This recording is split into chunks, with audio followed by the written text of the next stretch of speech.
हर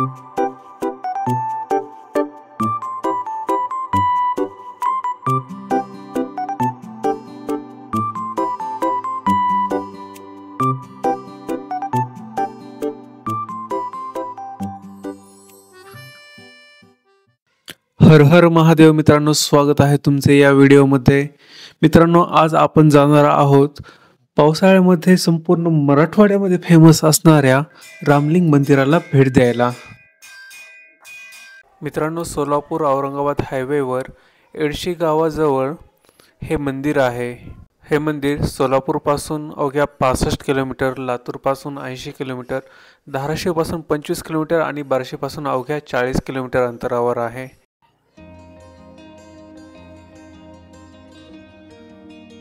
मित्रांनो, वर औरंगाबाद हायवेवरून खाली सर्व्हिस रोडने उतरल्यानंतर आपल्याला हा एक छोटासा ब्रिज येतो खाली, आणि त्याच्या इथून आपल्याला लेफ्ट घेऊन पुढे जायचं आहे. चला तर मग.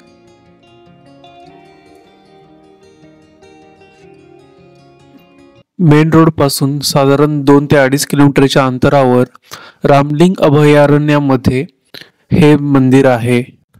अवघ्या 5 मिनिटात आपण मंदिराच्या जवळ येऊन पोहोचतो.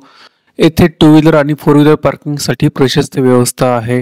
2 व्हीलरसाठी 20 रुपये तर 4 व्हीलरसाठी 40 रुपये आकारण्यात येतात. नमस्कार मित्रांनो, स्वागत आहे तुमचं आपल्या युट्यूब चॅनलमध्ये एक्सप्लोर विथ आमिया. मित्रांनो, आज आपण आलो आहोत धाराशिव जिल्ह्यातील एडशी गावाजवळ असणाऱ्या सुप्रसिद्ध रामलिंग मंदिराला भेट द्यायला. मित्रांनो, श्रावण महिना चालू आहे आणि इथे रामलिंगची यात्रा देखील चालू आहे. तर आपण आज मंदिराचं दर्शन घेऊयात आणि जवळच असलेला एक सुंदर धबधबा देखील पाहूयात. चला तर मग.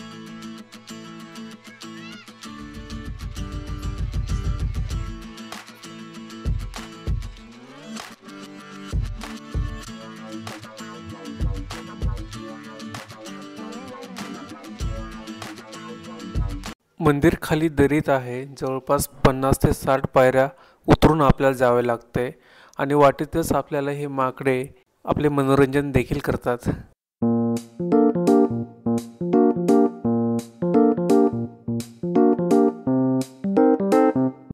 खाली उतरून गेल्यानंतर आपल्याला इथे फळ फुलांची, प्रसादाची, लहान मुलांच्या खेळण्याची दुकाने सजलेली दिसतात.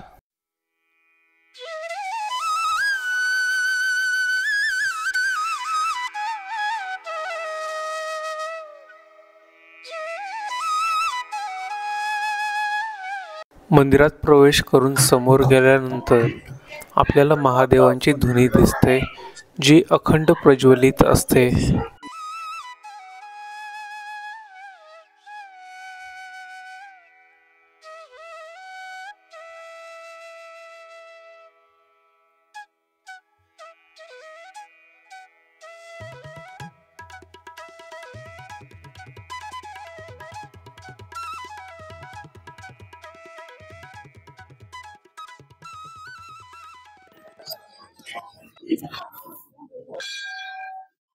मित्रांनो, आपण आता मंदिरात प्रवेश करत आहोत. तर तुम्ही पाहू शकता, मंदिराच्या कळसावरच भगवान शंकर आणि माता पार्वतींची मूर्ती आहे. शेजारी श्री गणेशांची मूर्ती आहे आणि धाराशिव आराध्य दैवत असलेला तुळजाभवानी मातेची देखील मूर्ती आपल्याला पाहायला मिळते. चला, आपण मंदिराच्या गावात प्रवेश करूयात.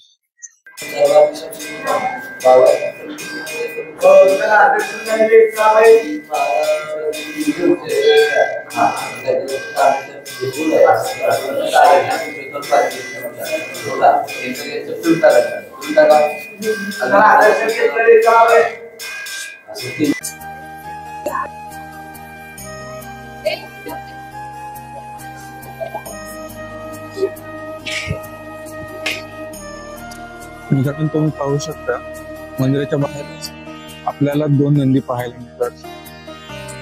एक दगडाचा आणि एक पितळाच्या मूर्तीचा. जनरली महादेवाच्या मंदिरात एकच नंदी पाहतो, पण इथे 2 आहेत. मित्रांनो, रामलिंग मंदिराचा इतिहास सांगायचा झाला तर जेव्हा प्रभू श्रीरामचंद्र 14 वर्षांच्या वनवास काळात होते, त्यावेळेसच माता सीतेचे रावणाने अपहरण केले आणि रावण सीतामातेला याच मार्गाने लंकेला घेऊन जात होता.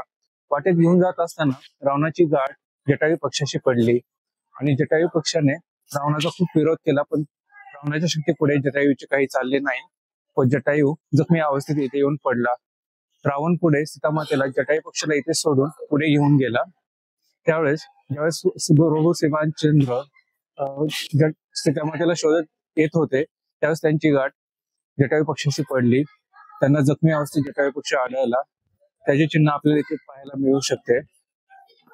तेव्हा प्रभू श्रीरामचंद्रांनी इथे डोंगरामध्ये बाण मारून पाणी काढले व त्याचे पाणी जटायू पक्षाला पाजले. त्यामुळेच या ठिकाणी रामबाण असेही नाव पडले आहे.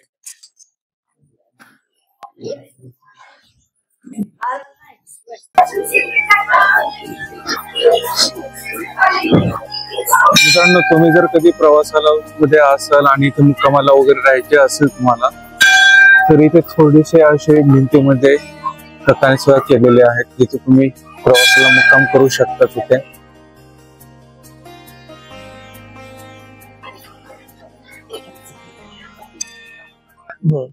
मित्रांनो, आता आपण रामकुंडाकडे जात आहोत, जिथे भगवान श्रीरामांनी बाण मारून पाणी काढले होते.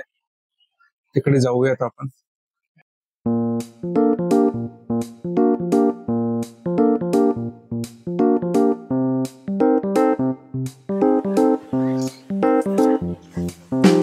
मित्रांनो, तुम्ही कधी असं झऱ्यामधल्या हॉटेलमध्ये नाश्ता केलाय का? तुम्हाला जर हा अनुभव घ्यायचा असेल तर तुम्ही इथे नक्की येऊ शकतात.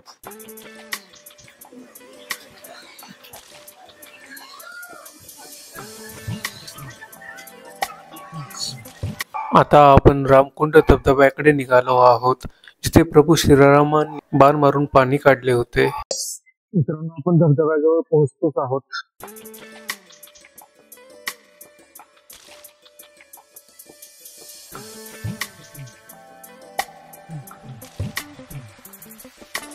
धबधब्याच्या बाजूला जी गुहा दिसते, तिथे एक गोमुख आहे. त्या गोमुखातून निरंतर पाण्याचा प्रवाह चालू असतो.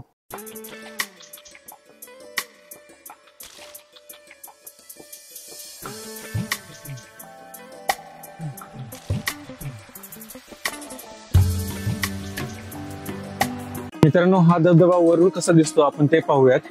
तिकडून वाट आहे छोटीशी, जाऊयात आपण.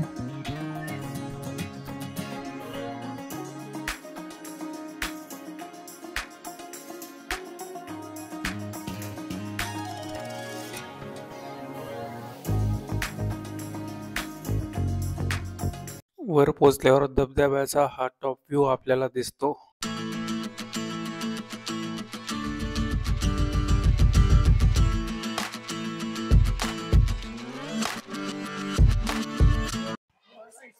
मित्रांनो, तुम्ही आधी असं कधी एक्सपिरियन्स केला आहे का?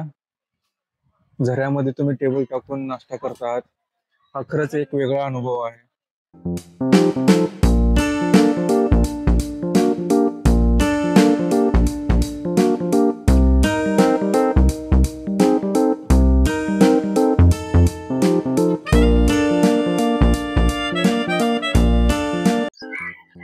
तर मित्रांनो, अशा प्रकारे आपल्या रामलिंग मंदिराचं दर्शन पूर्ण झालेलं आहे. हा व्हिडिओ तुम्हाला कसा वाटला ते कमेंट मध्ये नक्की सांगा आणि व्हिडिओला शेअर करायला आणि चॅनलला सबस्क्राईब करायला विसरू नका. भेटूया पुन्हा एकदा अशाच नवीन व्हिडिओ मध्ये. धन्यवाद.